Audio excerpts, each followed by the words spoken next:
नमस्कार, सुप्रभात. मी श्वेता. तुम्ही पाहताय न्यूज 18 लोकमत. नमस्ते महाराष्ट्रामध्ये तुमचं स्वागत. सुरुवातीला बातमी आहे. मुंबईमध्ये सध्या कोरोनाच्या संकटामुळे लेव्हल 3 मध्ये मुंबई आहे आणि वीकेंड लॉकडाऊन सुद्धा मुंबईमध्ये आहे. लोकांनी त्यामुळे गर्दी न करण्याचं आवाहन प्रशासनाकडून करण्यात येतंय. तरी देखील मुंबईकरांनी समुद्रकिनारी गर्दी केली असल्याचं समोर आलंय. मुंबईच्या गिरगाव चौपाटीवर सकाळीच मुंबईकरांनी मोठी गर्दी केली. त्यामुळे सोशल डिस्टन्सिंगचा पुरता फज्जा उडाला. तरुणांनी गर्दी केल्यामुळे कोरोनाच्या नियमांचं उल्लंघन सध्या होतंय. एकीकडे प्रशासनानं गर्दी न करण्याचं आवाहन केलंय, तरी देखील जर लोक अशा प्रकारे गर्दी करत असतील तर कोरोना आणखी पसरण्याची भीती व्यक्त होतीये. त्यामुळे मुंबईच्या गिरगाव चौपाटीवर मुंबईकरांनी अशी गर्दी केल्याचं चित्र दिसत होतं. कारण वीकेंडमुळे समुद्रकिनाऱ्यावरती मुंबईकरांची गर्दी होतीये. खरं तर अशा ठिकाणी न येण्याचंच आवाहन प्रशासनानं केलेलं आहे. समुद्रकिनारी गर्दी करू नका, या ठिकाणी येण्यास मनाई आहे. तरी सुद्धा मोठ्या प्रमाणात गर्दी गिरगाव चौपाटीवरती दिसून आली. त्यामुळे कोरोनाच्या पार्श्वभूमीवर जे काही नियम मुंबईमध्ये लागू करण्यात आलेले आहेत त्या नियमांना पूर्णपणे केराची टोपलीच दाखवल्याचं दिसतंय. सोशल डिस्टन्सिंगचा सुद्धा फज्जा उडालेला दिसतंय. आमच्या प्रतिनिधी सुस्मिता भदाणे आपल्यासोबत आहेत. त्या सध्या मुंबईतल्या गिरगाव चौपाटीवर आहेत. सुस्मिता, शनिवार आणि रविवार काय चित्र गिरगाव चौपाटीवर? खरं तर अगदी सकाळपासूनच आपण बघितलं तर मुंबईकर हे बाहेर पडलेले आहेत. वीकेंड सेलिब्रेट करतायत एके अर्थी आपण म्हणूया. परंतु वीकेंड लॉकडाऊनचे नियम मात्र या सगळ्या परिस्थितीमध्ये पायमल्ली त्यांची होते. कुठेही त्यांचं पालन होत नाहीये आणि तशाच पद्धतीचे चित्र गिरगाव चौपाटीवरती आहे.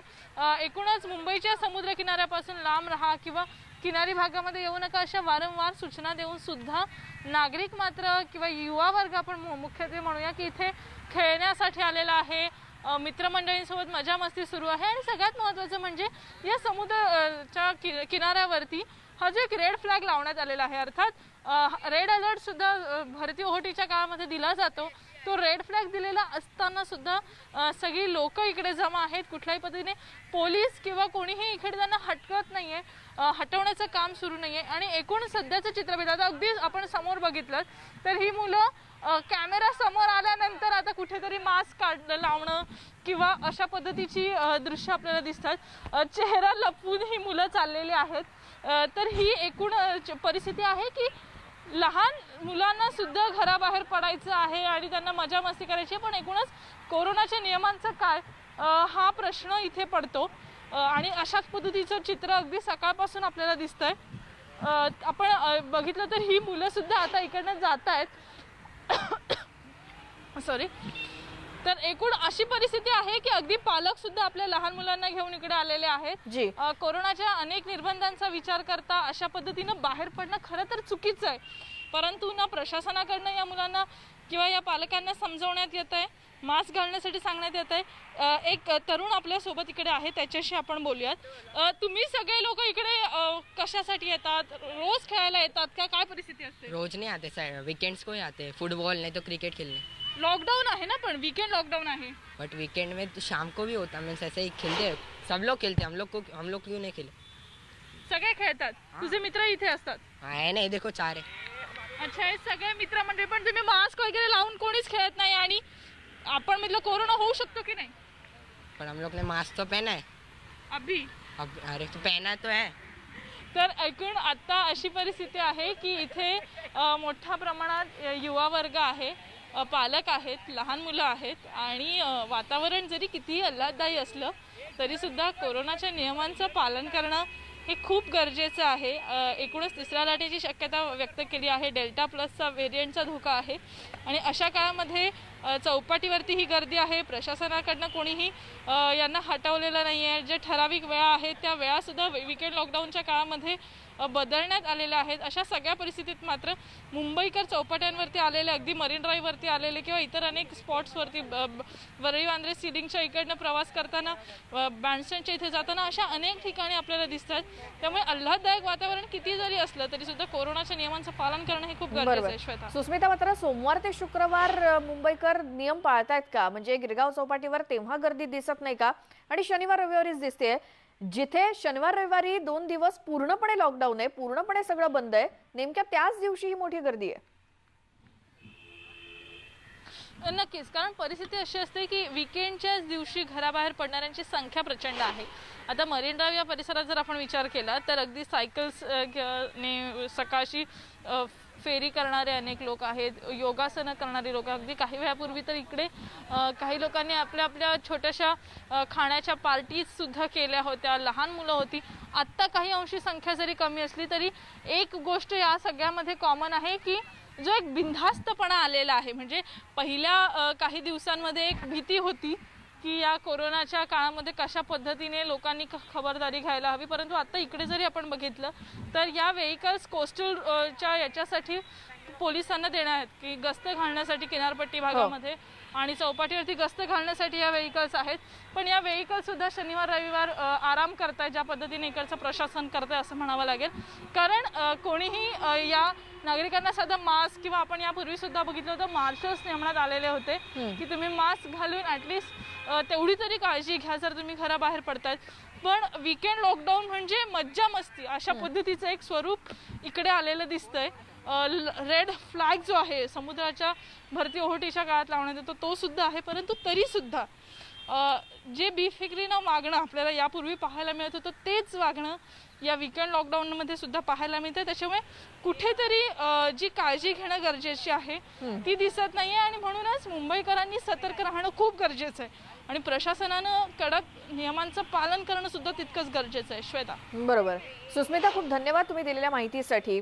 मुंबईतल्या गिरगाव चौपाटीवरची ही दृश्य जसं काही कोणतेही नियम नाहीत, बंधनं नाहीत, अशाच आविर्भावात सगळे मुंबईकर सध्या गिरगाव चौपाटीवरती गर्दी करू नयेत. आणि महत्त्वाची गोष्ट म्हणजे प्रशासनाचे कुणी अधिकारी किंवा कुणी त्यांना हटकत नाहीये किंवा मास्क का नाही घातलं किंवा मग इथे कशासाठी आलात, गर्दी का करताय या संदर्भात. आता पुढच्या बातमीकडे वळतोय ती म्हणजे नाशिकच्या रविवार कारंजा परिसरातल्या देवघर लेनमध्ये काल संध्याकाळच्या सुमारास एक वाडा कोसळला, दुर्घटना घडली होती आणि या दुर्घटनेमध्ये 2 महिला जखमी झाल्यात. यापैकी एका महिलेची प्रकृती गंभीर आहे, तिच्यावर खासगी रुग्णालयात उपचार सुरू आहेत. या दुर्घटनेनंतर या वाड्याला लागून असलेले इतर वाडे सुद्धा आता रिकामे केले जात आहेत. बांधकाम व्यावसायिकांच्या हलगर्जीपणामुळे ही दुर्घटना घडली आहे. नाशिकच्या देवघर लेनमध्ये एक वाडा कोसळला, त्या वाड्याच्या बाजूलाच एका इमारतीचं बांधकाम सुरू होतं, त्यामुळेच हादरे बसून हा वाडा कोसळल्याची शक्यता वर्तवली जाते. मात्र यामध्ये 2 महिला या वाड्यातनं थेट त्या बांधकाम सुरू असलेल्या मोठ्या खड्ड्यामध्ये जाऊन पडल्या. त्यापैकी एका महिलेची प्रकृती गंभीर असल्याचं कळतंय, त्या दोघींना बाहेर काढण्यात आलं. आमचे प्रतिनिधी नाशिकमधून लक्ष्मण घाटोळ आपल्यासोबत जोडले गेले. लक्ष्मण, हे सगळे वाडे आणि जे जीर्ण झालेले आहेत त्यांच्या संदर्भातला प्रश्न तर ऐरणीवर आहेच नेहमी, मात्र काय नेमकं घडलं काल, कशी ही दुर्घटना घडली? खरं तर नाशिक हे वाड्यांचं शहर म्हणून ओळखलं जातं आणि अनेक वाडे जे आहे ते या भागामध्ये आहे. मात्र जीर्ण झालेल्या वाड्यांचा प्रश्न वेगळा आणि काल जी दुर्घटना घडली त्याचा भाग जर बघितला तर तो पूर्णतः वेगळा आहे. आपण जर दृश्यांमध्ये बघितलं तर नाशिकच्या देवधर लेन रविवार कारंजा परिसरातला हा पडलेला वाडा आपल्याला दृश्यांमध्ये दिसतोय. खरं तर या ठिकाणी एका खासगी विकासकांनी शेजारचा वाडा विकत घेतला होता आणि समोर असलेल्या मार्केटमधले जे वाडे आहे त्या लोकांना देखील आमच्यासोबत विकासकासाठी किंवा नूतनीकरणासाठी सोबत या अशा प्रकारची अट घातली होती. मात्र त्या लोकांनी विरोध केला, आम्हाला आपल्यासोबत जायचं नाही किंवा नवीन नूतनीकरण करायचं नाही.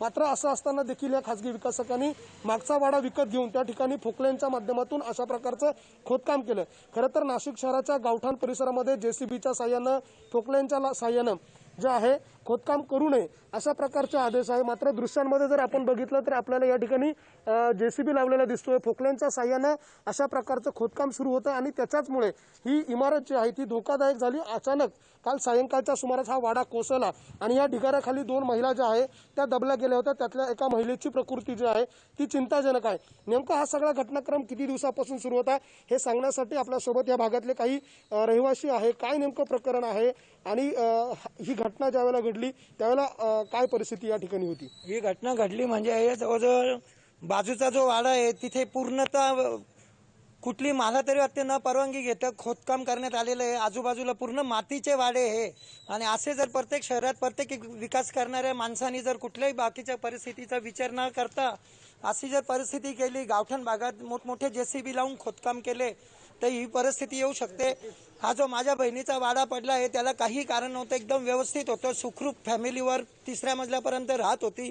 परंतु यांच्या एकंदरीत चुकीमुळे त्यांना खूप मानसिक, शारीरिक, आर्थिक हाल भोगावे लागले आहेत. ते कालपासून रस्त्यावर आहे. हे काका या ठिकाणी आहे, तुमचा स्वतःचा घर या ठिकाणी आहे. काल रात्रीपासून आपण रस्त्यावर आहात, नेमकं काय घडलं? नेमकं असं घडलं का रात्रीपासून आम्ही बाहेर आहे, वाड्याची इतकी धोकी परिस्थिती, आम्हाला जिन्याने सुद्धा चालायला येऊन नाही राहिले पोलीस लोक. तर त्याच्यामुळे आमची जिन्नगिरी आम्ही दुसऱ्याच्या याच्यात राहून राहिलो. आमची विचारपूस सुद्धा केली नाही त्या बिल्डरने असं आतापर्यंत, कुठं राहता, काय केलं, काय नाही. आणि ते इतके जण की आम्हाला आत्ता चालायला सुद्धा भिंत कोसळायला भीती आहे खूप. काका, आपलं या ठिकाणी दुकान आहे किंवा समोर व्यवसाय आहे तो देखील आता बंद झालेला आहे. नेमकं काय घडलं होतं या ठिकाणी? ज्यावेळेला खोदकाम सुरू केलं त्यावेळेला आपल्याकडनं काही विरोध झाला होता का?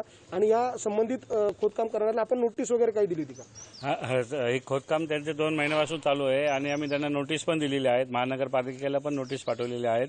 पण तो नाही जोमानता त्यांनी JCBच्या सहाय्याने खोदकाम केलेले आहेत आणि त्याच्यामुळे तितका मोठा धोका झालेला आहे की आता आमचा आर्थिक प्रपंच, आमची सगळी फॅमिली याच्यावर डिपेंड आहे.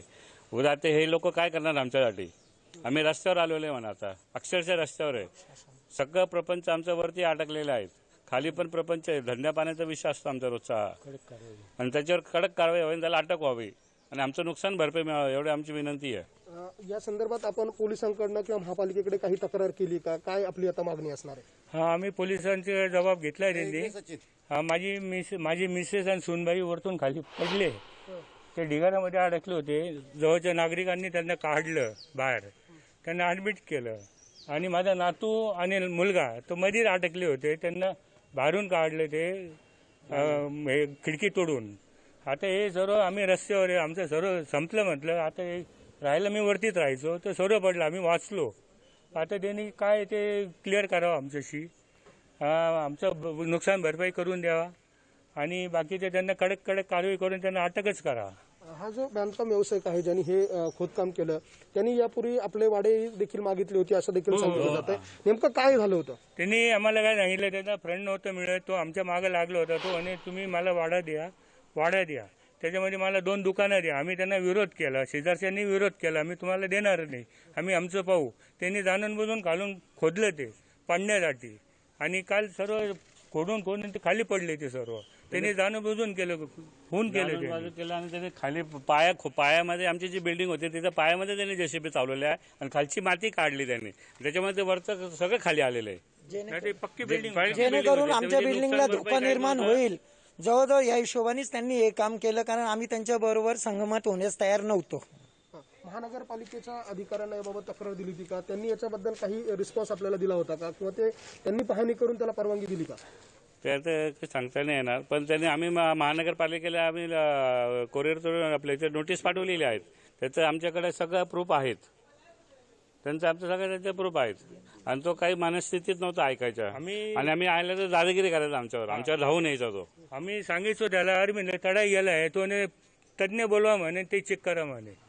तज्ञकडून बोलायचे आम्ही काल, मला नाही तज्ञ बोलून चेक करावं लागेल म्हणे. त्यांनी जाणून बुजून केलं. उद्या कमी जास्त झालं तर काय झालं असतं आमचं? आणि अचानक संध्याकाळी 5 वाजता त्यांनी काम बंद केलं आणि 5:30ला हा प्रकार झाला सगळा आणि अजून पण चालू आहे. माती पडणं अजून पण चालू आहे. सगळे वाडे त्यांनी धोकादायक करून टाकलेले आहे. आपण बघितलं तर हा संपूर्ण परिसर जो आहे तो धोकादायक झालेला आहे. समोरच्या बाजूला दृश्यांमध्ये या बाजूला हा दिसणारा जो वाडा आहे, या इमारतीमध्ये देखील काही लोक राहतात. त्यांना देखील काल महानगरपालिकेच्या अधिकाऱ्यांनी जे आहे आणि कर्मचाऱ्यांनी सुरक्षित स्थळी हलवलेलं आहे. खरं तर या दोन्ही बाजूच्या इमारती ज्या आहे त्या धोकादायक झालेल्या आहे. नाशिकचा हा गावठाणचा संपूर्ण परिसर आहे. गावठाण परिसरामध्ये JCBच्या साह्यानं, फोकल्यांच्या साह्यानं खोदकाम करू नये किंवा ज्या ठिकाणी आपण खोदकाम करतोय त्या ठिकाणून मार्जिन सोडावी आणि त्यानंतरच खोदकाम करावं. मात्र असे सगळे नियम असताना सगळे नियम धाब्यावर बसून खाजगी विकासकांनी अशा प्रकारे खोदकाम केलं आणि त्याचा परिणाम जो आहे तो काल या ठिकाणी पाहायला मिळाला. सुदैवानं यामध्ये कुठल्याही प्रकारची जीवितहानी झालेली नसली तरी एका महिलेची प्रकृती जी आहे ती चिंताजनक आहे. तिच्यावर खाजगी रुग्णालयात उपचार केले जात आहे. मात्र या संपूर्ण प्रकरणामुळे नाशिक शहरामध्ये अशा प्रकारे ज्या मोक्याच्या जागा आहे त्या मोक्याच्या जागा विकत घेतल्या जातात.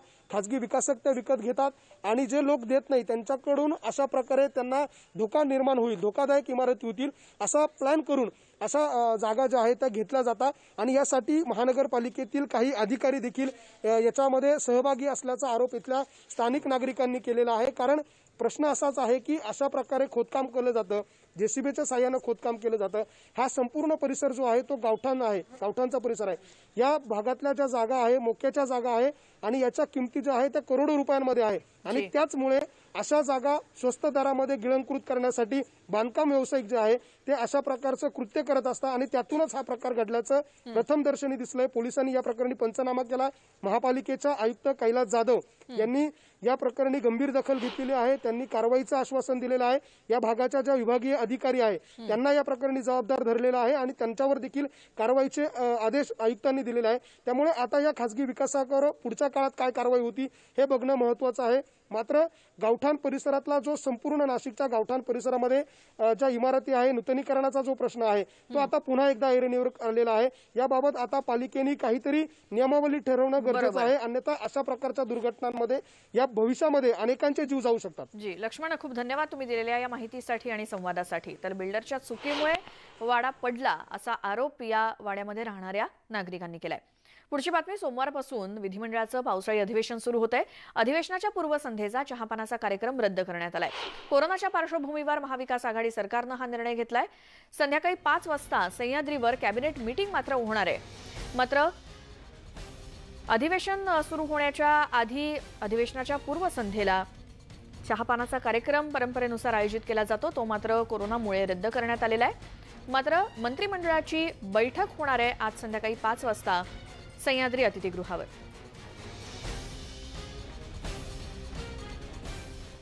आता बातमी आहे चंद्रकांत पाटलांच्या लेटर बॉम्बची।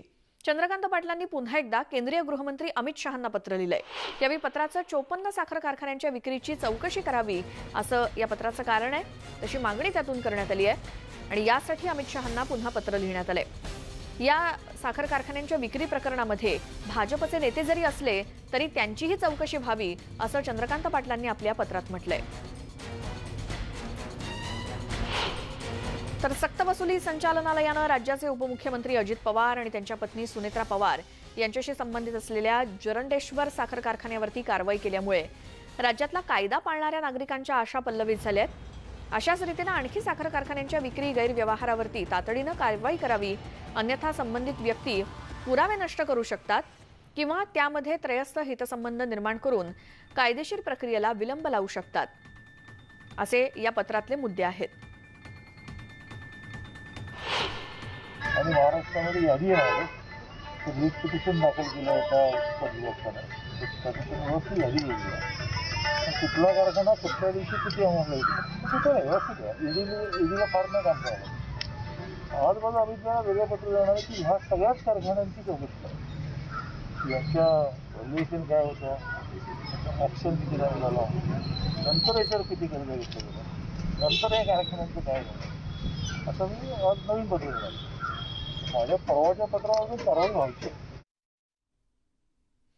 वेळ झाली एका छोट्याशा ब्रेकची। इतरही सविस्तर बातम्या पाहूयात ब्रेकनंतर। पाहता न्यूज 18 लोकमत।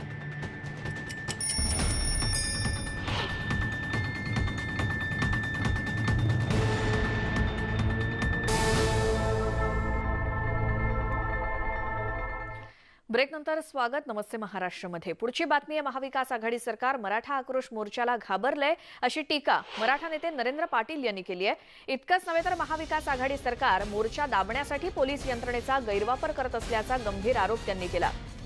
सोलापुरातील आजच्या मोर्चासाठी पोलिसांनी कडक बंदोबस्त तैनात केलेला आहे। त्या पार्श्वभूमीवर महाविकास आघाडी सरकार हे मराठा आक्रोश मोर्चाला घाबरलं असल्याची टीका नरेंद्र पाटलांनी केली।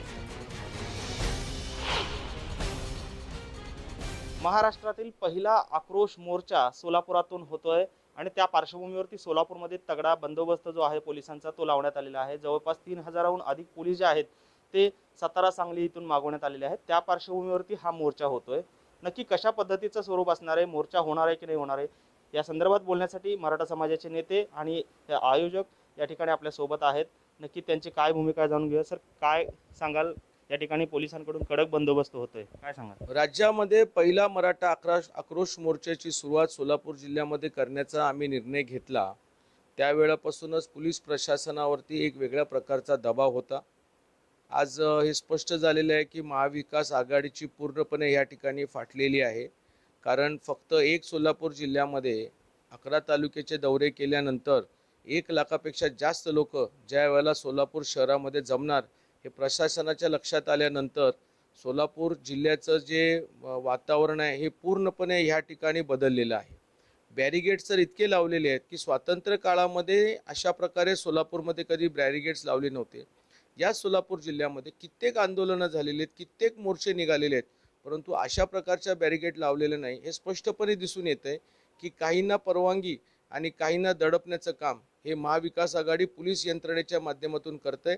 ज्या पद्धतीने मुंबईमध्ये काही पोलिसांच्या अधिकाऱ्यांना हाताशी धरून या ठिकाणी वेगवेगळी कामं वाजवलेली आहेत, तशाच प्रकारे प्रशासनावरती दबाव टाकून प्रशासनावरती कुठेतरी आपला अंकुश ठेवून त्या ठिकाणी आजचा मोर्चा हा कसा अयशस्वी होईल किंवा कशा प्रकारे कार्यकर्त्यांना शहरातली माणसं पण बाहेर येऊ शकत नाहीत अशी परिस्थिती निर्माण केलेली आहे.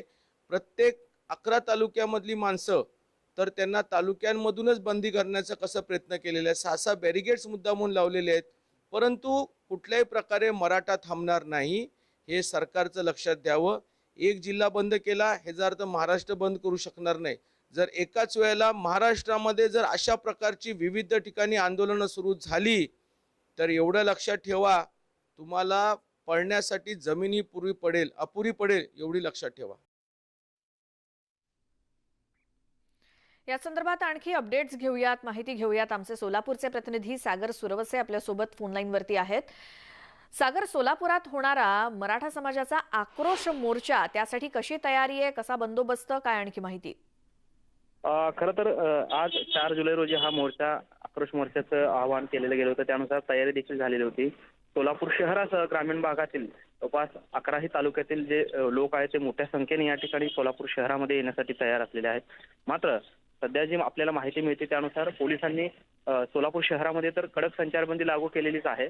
त्याच पार्श्वभूमीवरती नाकाबंदी देखील या ठिकाणी वेगवेगळ्या ठिकाणी करण्यात आलेली आहे.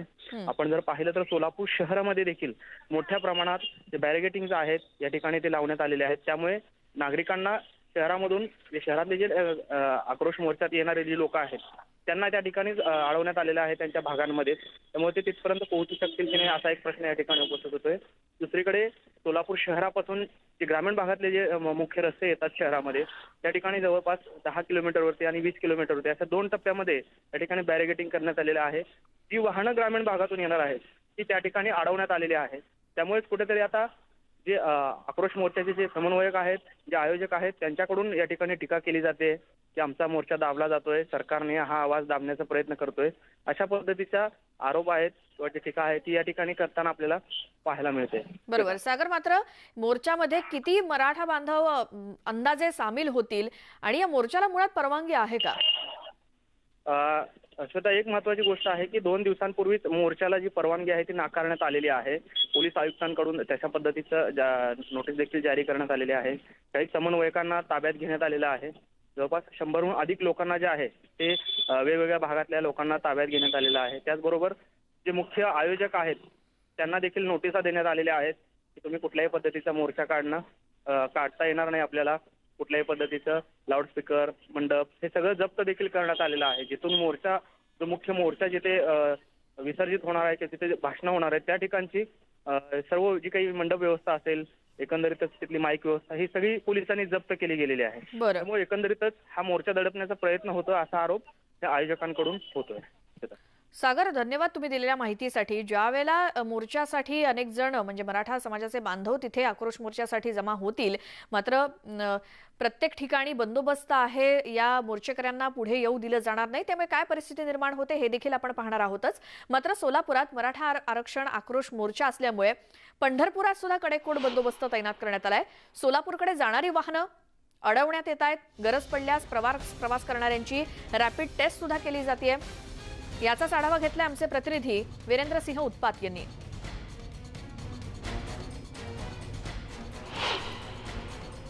आरक्षण आक्रोश मोर्चा सोलापूरला आहे आणि आता आपण पंढरपूरच्या नवीन पुलाच्या इथं आहोत.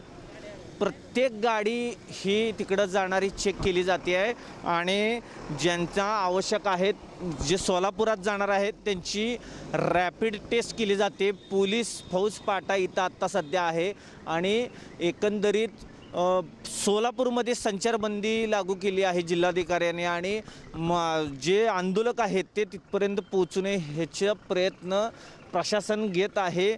बाहेर गावून आलेले जे पंढरपुरामध्ये जे लोक आहेत वारीच्या आधी त्यांना सुद्धा थांबवण्यात येत आहे आणि एकंदरीत त्यांची पण तपासणी विचारपूस केली जात आहे. आता सध्या इथं वैद्यकीय अधिकारी पण आहेत, ज्यांची आवश्यक आहे त्यांची रॅपिड टेस्ट पण करण्यात येत आहे, जेणेकरून कोणत्याही प्रकारची समस्या उद्भवू नये ह्याची खबरदारी पोलीस प्रशासन घेत आहे. पंढरपूरहून वीरेंद्रसिंह उत्पात, न्यूज 18 लोकमत. पुढच्या बातमीकडे वळतोय. कला दिग्दर्शक राजेश साप्ते यांच्या आत्महत्येप्रकरणी 5 जणांविरोधात गुन्हे दाखल झालेले आहेत. आर्थिक फायद्यासाठी मानसिक छळाचा ठपका त्यांच्यावरती ठेवण्यात आलाय.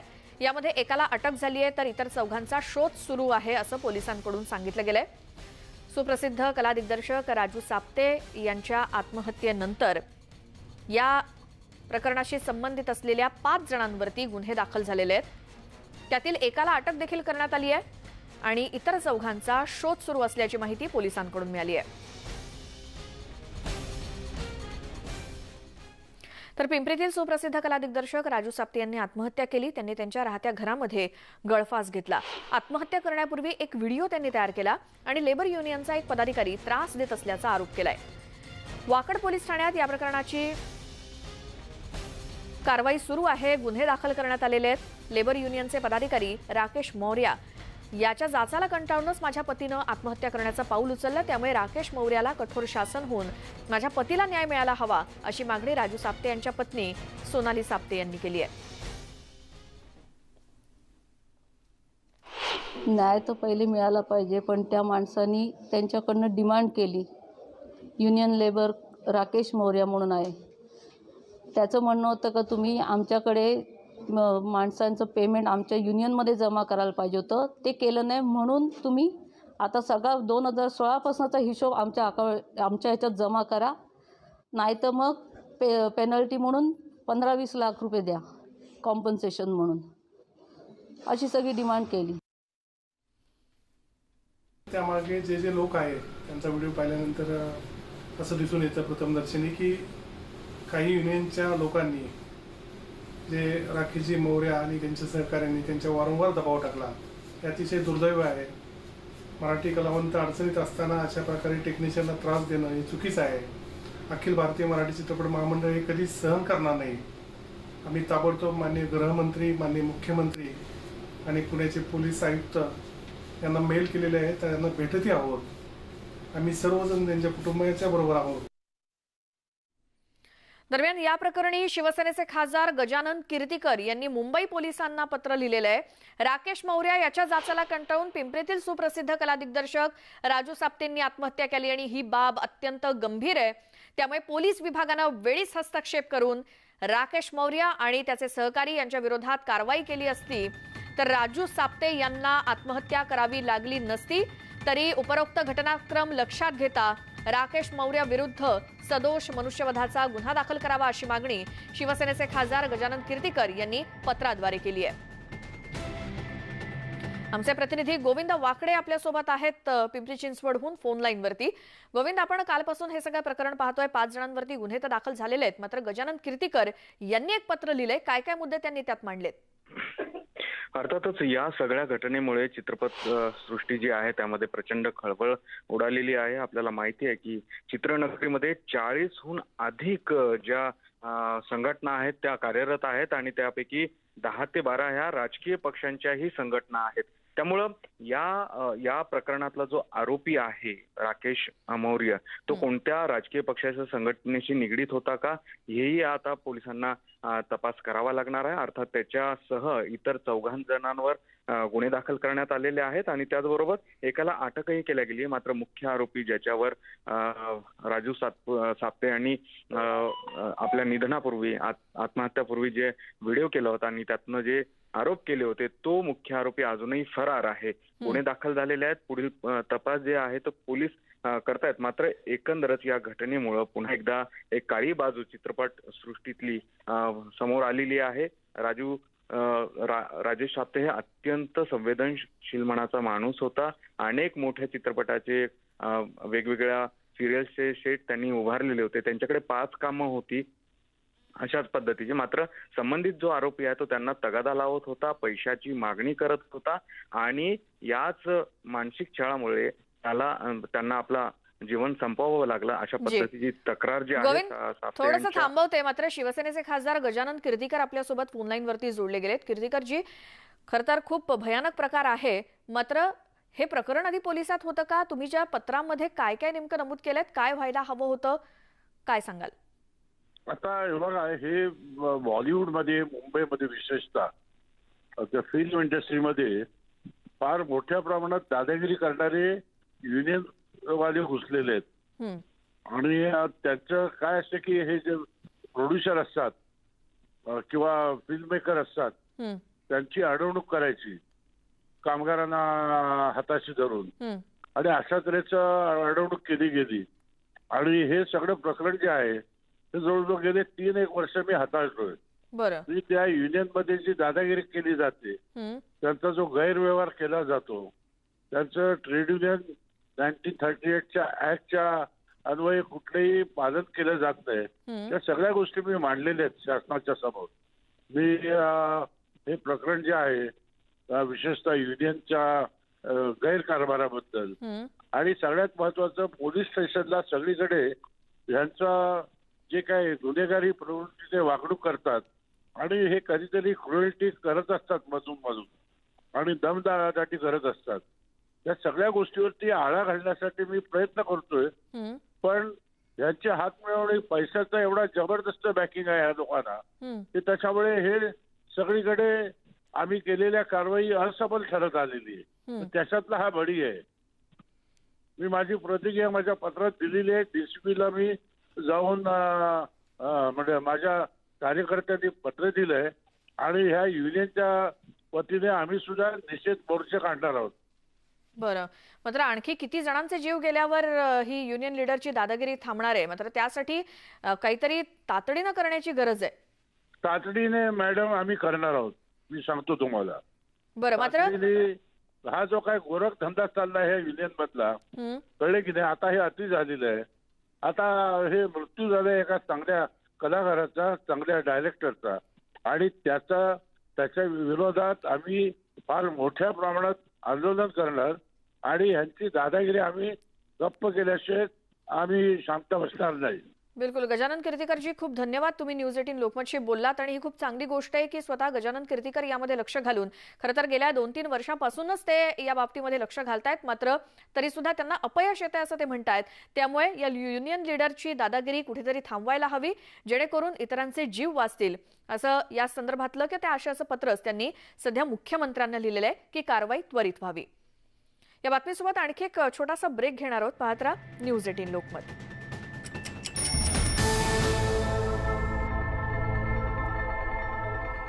ब्रेकनंतर स्वागत. पुढची बातमी आहे डोंबिवलीमध्ये मेडिकलवर दरोडा पडलाय. पावसामध्ये दरोडेखोरांनी डाव साधला आणि 2 आठवड्यात 2 मेडिकल्सवरती दरोडा टाकण्यात आलाय. पोलीस ठाण्यात समोरच्याच मेडिकलवरती दरोडा पडला. त्यामुळे चक्क पोलीस स्टेशनच्या समोरच हा प्रकार घडल्यामुळे आश्चर्य व्यक्त होत आहे. दरोडेखोरांकडून चक्क औषधांची चोरी झाली आणि रोख रकमेवरती सुद्धा त्यांनी डल्ला मारलाय. आमचे प्रतिनिधी अजित मांढरे आपल्यासोबत फोन लाईन वरती आहेत. अजित, साधारण किती वाजण्याच्या सुमारास रात्री हा दरोडा पडला, काय माहिती मिळतेय आणि पुढे कशी चक्र पोलिसांनी आता सुरू केली आहे? मध्यरात्री हा दरोडा पडलेला आहे. मानपाडा पोलीस घटनास्थळी दाखल झालेले आहेत. ते चौकशी करतायत, पंचनामा करतायत. 2 घटना आहेत. गेल्या आठवड्यामध्ये मानपाडा रोडवरील शिवम मेडिकल जे आहे त्या शिवम मेडिकलवरती त्या ठिकाणी चोरी करण्यात आली होती. शेटर मधून उचकटून आतमध्ये जाऊन कॉस्मेटिक असतील किंवा इतर औषधं आहेत आणि रोख रक्कम चोरण्यात आली होती. तर आता त्या मेडिकल पासून अगदी 50 मीटरच्या अंतरावरच SK मेडिकल म्हणून आहे. या मेडिकलवर काल रात्री दरोडा टाकण्यात आलेला आहे. या मेडिकलमधून जवळपास 20,000 रुपयांपेक्षा जास्तीचे औषधं, गोळ्या, कॅडबरी, त्यानंतर कॉस्मेटिक प्रोडक्ट्स आणि इतर औषधे अशी त्याच पद्धतीनं 20,000 रुपयांपेक्षा जास्त कॅश चोरीला गेल्याची माहिती जी आहे ती मेडिकल वाल्यांनी दिलेली आहे. पण जर आपण पाहिलं तर या दोघांच्या मध्येच तिथे एक पोलीस चौकी आहे मानपाडा पोलिसांची आणि शिवम मेडिकल तर अगदी पोलीस चौकीच्या समोरच मेडिकल आहे. असं असताना या ज्या चोऱ्या होत आहेत या चोऱ्या थांबवण्यामध्ये पोलिसांना यश का येत नाहीये? मेडिकलवर दरोडा पडू लागला तर नेमकं आपल्याला माहिती असेल की एका एरियामध्ये 1-2 मेडिकल असतात. जर त्या मेडिकल दरोडा पडला तर किंवा चोरी झाली तर त्या ठिकाणी बराच काळ ते बंद राहील, लोकांची गैरसोय देखील होऊ शकते. तर या पोलीस घटनास्थळी पोहोचलेले आहेत, पोलिसांचं काम करतायत, पोलीस तपास करतायत. पण आधीच्या घटनेतील अजूनही पुरावा जो आहे किंवा चोर जे आहेत ते पोलिसांच्या हाती लागलेले नाहीयेत. त्यामुळेच ही दुसरी घटना घडली का असं म्हणावं लागेल. जर आपण सगळं पाहिलं तर सीसीटीव्ही फुटेज म्हणजे मुख्यत्वे पोलिसांनी लोकांना सर्वांना आवाहन केलेलं आहे की दुकानामध्ये सीसीटीव्ही फुटेज लावा. पण बहुतांश मेडिकलमध्ये सीसीटीव्ही फुटेज नाहीयेत. काही मेडिकलमध्ये आहेत त्यांचे अँगल चुकीचे आहेत किंवा चोर त्यांचे अँगल बदलतात. तर यामुळे पोलिसांना देखील तपास करताना अडचणी निर्माण होतात आणि चोर जे आहेत ते पोलिसांच्या हाती लागत नाहीत. या दोन्ही घटनांमध्ये अशीच परिस्थिती आहे. SK मेडिकलमध्ये सीसीटीव्ही नाहीये तर शिवम मेडिकलमध्ये सीसीटीव्ही फुटेज आहे पण त्याचा अँगल जो आहे कॅमेराचा तो मात्र फिरवला गेला होता. त्यामुळे चोरांचा चेहरा त्याच्यामध्ये कैद होऊ शकला नाही. अतिशय सराईत गुन्हेगार आहेत, विशेष करून पावसाचा आधार घेतला. बरोबर अजित, एकंदरीतच एकतर पोलीस स्टेशनच्या समोरच आणि 2 आठवड्यामध्ये 2 मेडिकलवरती हे दरोडे पडलेले आहेत आणि पोलीस आता अर्थातच तपास करतील, त्यामधनं अशा घटना याच्यावरती आळा बसेल अशी आपण आशा करूयात. मात्र डोंबिवलीमध्ये पोलीस ठाण्यासमोरच मेडिकलवरती पडलेला दरोडा. यानंतर आता एक महत्वाची गोष्ट ती म्हणजे आषाढी वारीच्या निमित्तानं सुप्रसिद्ध गायिका कार्तिकी गायकवाड हिच्याबरोबरची आपण पाहूयात सुरेल मैफल.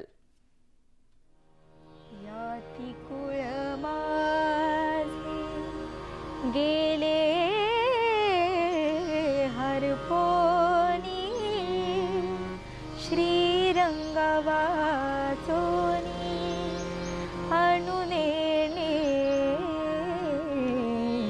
याती कुळ माझे गेले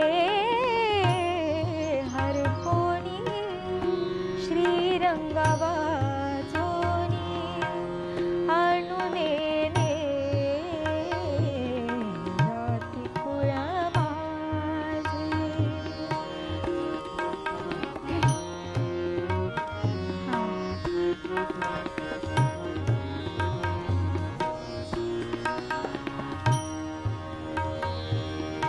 अष्टभोग भोगणे माते